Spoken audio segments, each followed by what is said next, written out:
2 Chronicles chapter 7. Dinedicate ni Solomon ang temple. Nang matapos ang prayer ni King Solomon, bumaba ang apoy mula sa langit at sinunog ang lahat ng mga offering nila. Tapos, napuno ng nakakasilaw na glory ni Lord ang temple. Hindi makapasok ang mga priest dahil napuno ng nakakasilaw na liwanag ang temple. Nang makita ng mga tao na bumaba ang apoy mula sa langit at napuno ng glory ni Lord ang temple, lumuhod at yumuko silang lahat sa lupa. Nag-worship kay Lord at nagpasalamat sa Kanya. Sabi nila, "Mabuti si Lord, forever ang pagmamahal niya." Tapos, dinedicate ni Solomon at ng lahat ng mga tao ang temple para kay Lord. Nag-offer si Solomon ng 22,000 na baka at 120,000 na tupa bilang mga peace offerings. Tumayo ang mga priest sa pwesto nila at kaharap nila ang mga Levites.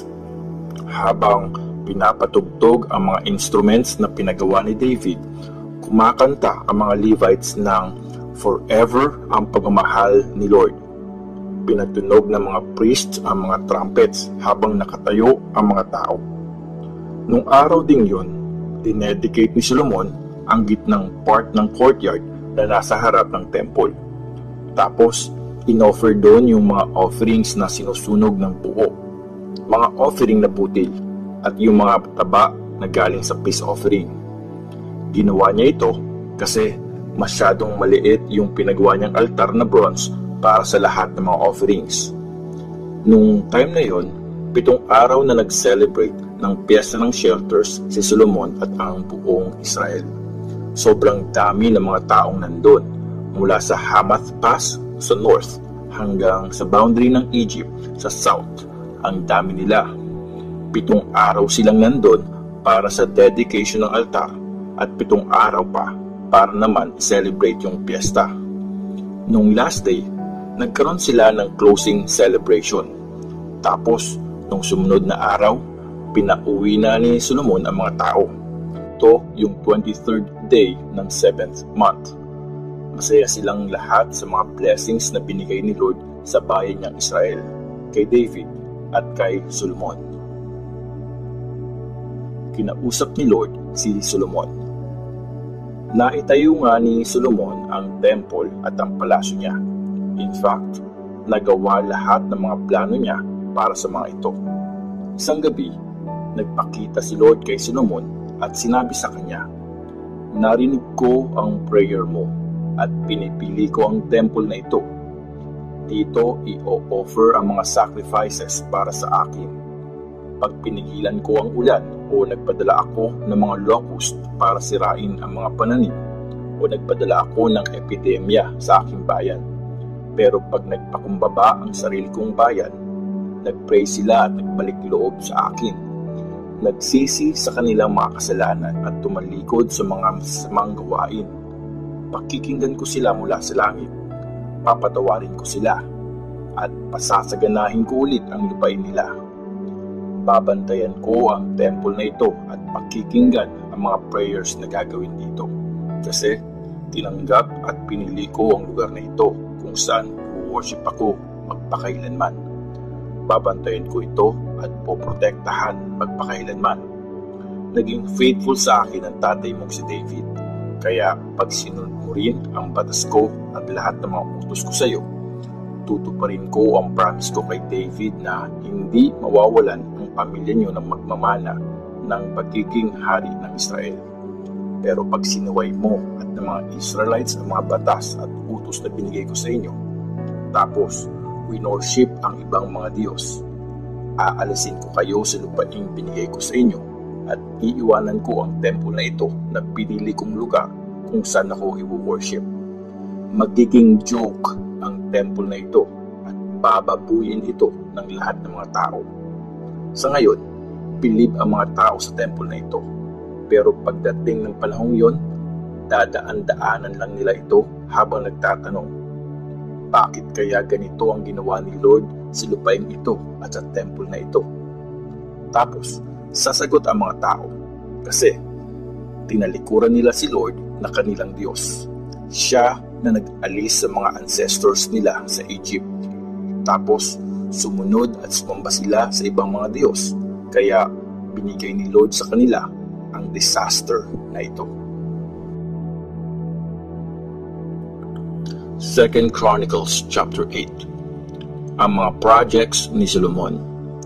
Inabot ng 20 years para maitayo ni Solomon ang temple at ang palasyo niya.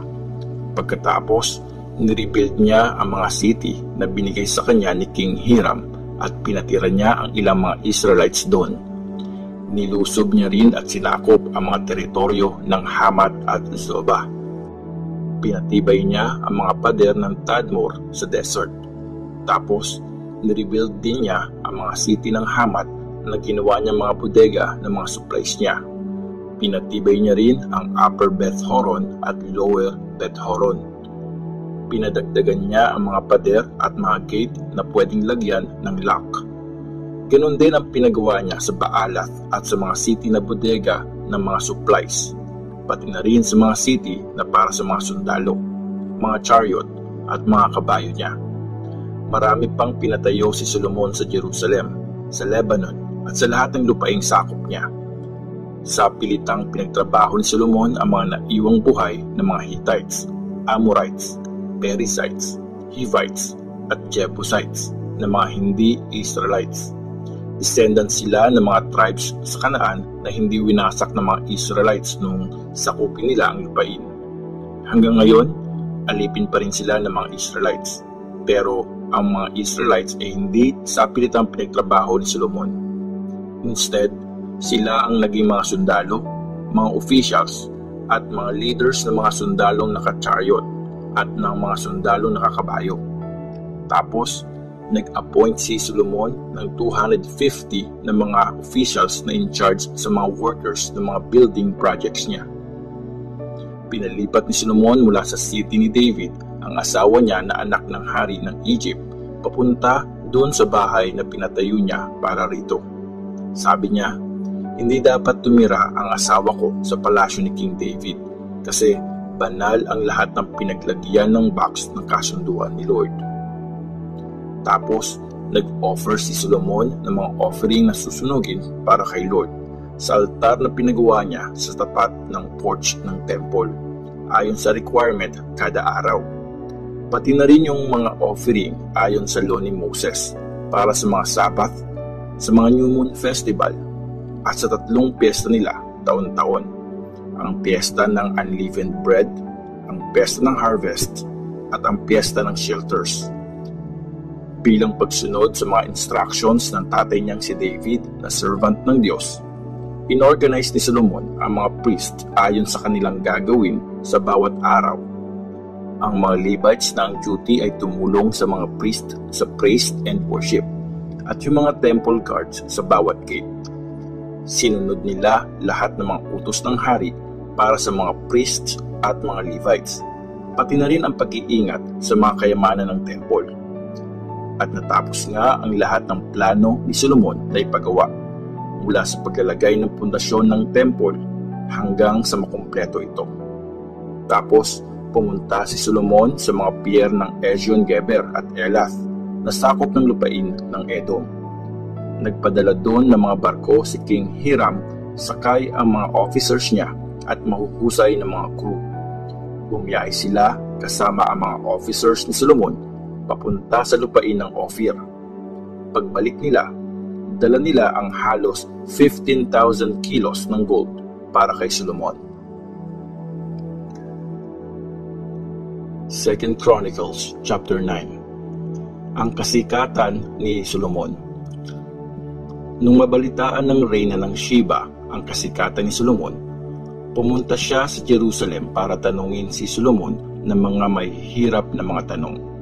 Kasi gusto niyang itest ito. Marami siyang kasama mga alalay. Nagdala rin siya ng mga camel na may mga kargang mga pabango, mga gold at mga mamahaling bato. Nang magkita na sila ni Solomon, tinanong niya sa kanya lahat ng maisip niya. Sinagot naman ni Solomon lahat ng mga tanong niya. Na-explain lahat ni Solomon ang mga tanong ng reyna, gaano man ito kahirap.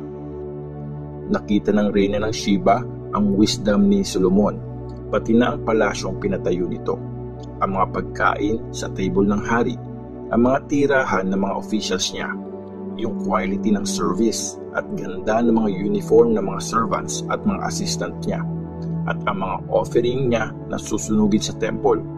Sobrang na-amaze ang reyna at wala na siyang masabi pa. Kaya sinabi niya sa hari, "Totoo nga ang balitang nakarating sa amin. Grabe talaga ang mga nagawa mo at ang wisdom mo.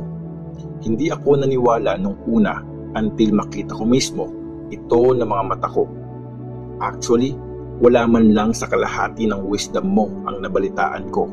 Sobrang talino mo. Ang blessed naman ng mga nasasakupan mo. Ganon din ang mga servants mo na laging nagsaserve sa iyo at napapakinggan ang lalim ng wisdom mo. Purihin si Lord na Diyos mo. Nasisihan siya sa iyo at ginawa kanyang hari para kay Lord na Diyos mo. Dahil mahal ng Diyos ang Israel at gusto niyang maging matatag sila forever. Ginawa kanyang hari ng Israel para mapairal mo ang justice at pagiging matuwid. Tapos, binigyan niya ang hari ng mahigit 4,000 na kilo ng gold, sobrang daming mga pabango at mamahaling bato. Yung reyna ng Sheba pa lang ang nakapagbigay kay King Solomon ng ganon kagandang klaseng mga pabango. Bukod sa mga gold, nagdala rin ang mga crew ni King Hiram at mga servant ni King Solomon ng mga kahoy na algum at mamahaling bato na galing lahat sa Ophir. Gamit ang mga kahoy na algum, nagpagawa ang hari ng mga hagdanan para sa temple at para sa palasyo niya, pati mga lyres at harps para sa mga musicians. Wala pang nagawang mga ganon sa lupain ng Juda. Meanwhile, binigay ni King Solomon ang anumang hilingin ng reyna ng Sheba, higit pa doon sa binigay nito sa hari. Tapos, umuwi na ang reyna ng Sheba sa kanyang sariling bansa kasama ang mga servants niya. Ang kayamanan ni Solomon. Taon-taon, nakakatanggap si King Solomon ng halos 23,000 kilos ng gold. Hindi pa kasama dito yung mga natatanggap niyang mga tax mula sa mga traders at mga negosyante. Nagpapadala rin ng mga silver at gold ang mga hari ng Arabia at ang mga governors ng mga lupaing sakop ni King Solomon. Tapos, nagpagawa si King Solomon ng 200 na malalaking shield na nababalutan ng pinitpit na gold. Halos 7 kilo ang timbang ng bawat shield na ito. Nagpagawa rin siya ng 300 na maliliit na mga shield na binalutan din ng pinitpit na gold at halos 3 kilo ang timbang ng bawat isa. Pinalagay niya lahat ng mga shield sa palasyo niya sa lugar na tinatawag na Gubat ng Lebanon. Tapos, nagpagawa rin siya ng napakalaking trono na gawa sa ivory na binalutan ng purong gold. May 6 na steps paakyat sa trono at may patungan ng paa na gawa sa gold na nakakabit sa trono. Tapos, may patungan ng kamay sa magkabilang side.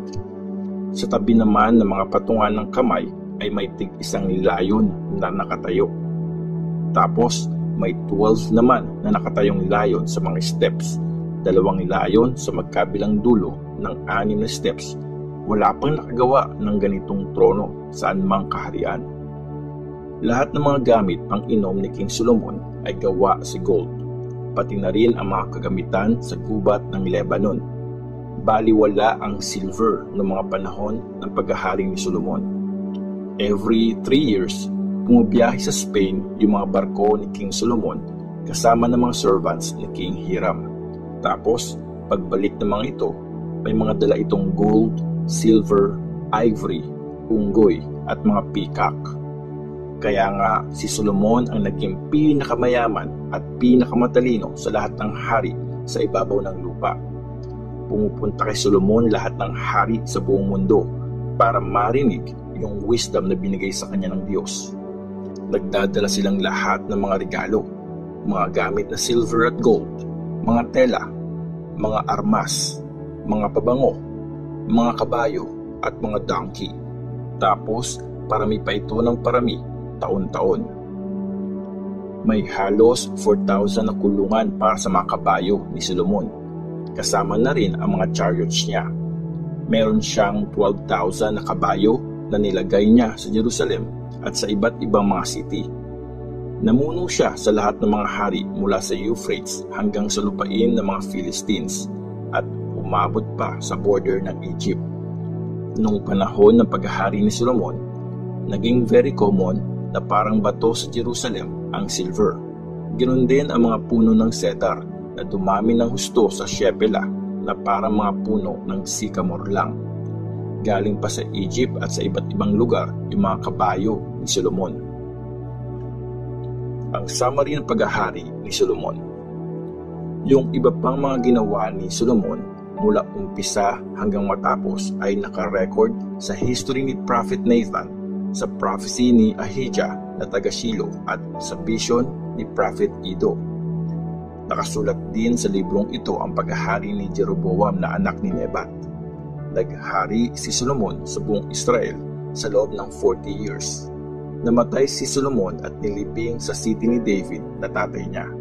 Tapos ang anak niyang si Rehoboam ang pumalit sa kanya bilang hari.